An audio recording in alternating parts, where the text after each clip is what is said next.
Welcome to Flashpoints. I'm Jeff Pegues, joined by CBS News senior national security analyst Juan Zarate. As David Martin has reported, and you know this, there have been Russian troop movements into Syria and an airfield there. Let's talk about this and what this means for U.S. policy in terms of Syria. You have said that this is a problem that the U.S. has to find a solution for, the war in Syria. So what does this mean that the Russians are moving troops into that country? Well, Russia has all along been supporting the Assad regime. We've known that. It's been clear. They've provided military support. But this is an escalation. This is an escalation. And interestingly, Jeff, they're being much more open and brazen about it, right? So they're not apologetic at all. And in fact, they're doubling down in many ways, both rhetorically and in terms of manpower. What this is I think the Russians trying to do a couple of things. One, they're trying to shape the narrative, right? They're supporting Assad against the Islamic State and these jihadi marauders.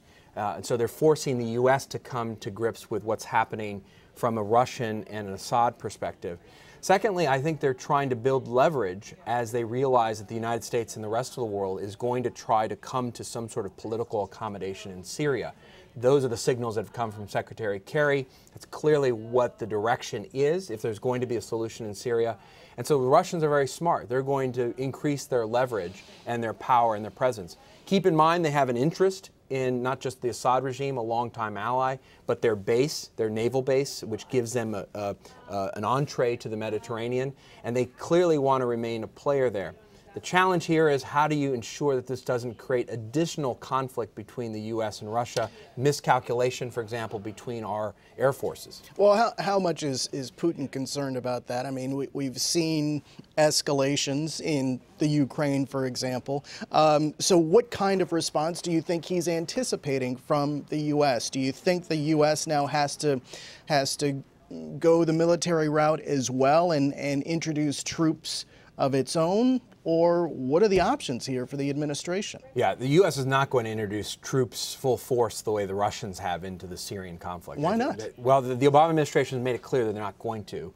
Second of all, the question would be tactically, where would you put them and in support of whom? We've had lots of fits and starts for the last three plus years to actually build up forces that we're aligned with. Those forces are scattered, some in the south, some in the north. The forces that the Department of Defense has tried to train have been taken hostage by the Jabhat al-Nusra, the al-Qaeda front. And so where would we actually go? So then if you don't introduce troops, how do you respond? Well, the U.S. has responded and tried to respond via proxy forces, supporting the Kurds in the north, which have taken territory, supporting the Free Syrian Army or elements of it. And there's some disagreement about how successful that strategy has been. Right. No, I think that's right. But I think your initial question is Putin's calculus. I think Putin's calculus is that the U.S. is not going to match it man for man or materiel for materiel.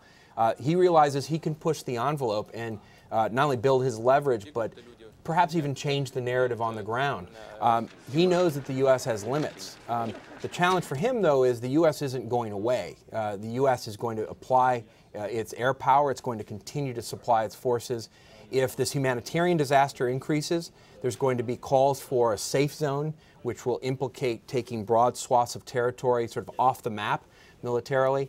And so he's going to have to contend with a very messy environment. But for now, he's in the driver's seat. He's supporting Assad. He's being very open about it. And he's building Russian leverage and influence in a conflict that has to have a political resolution. And you said it. It is a messy environment, and we'll see what the situation goes as this story develops as well. Absolutely. For Juan, I'm Jeff, and that is Flashpoints.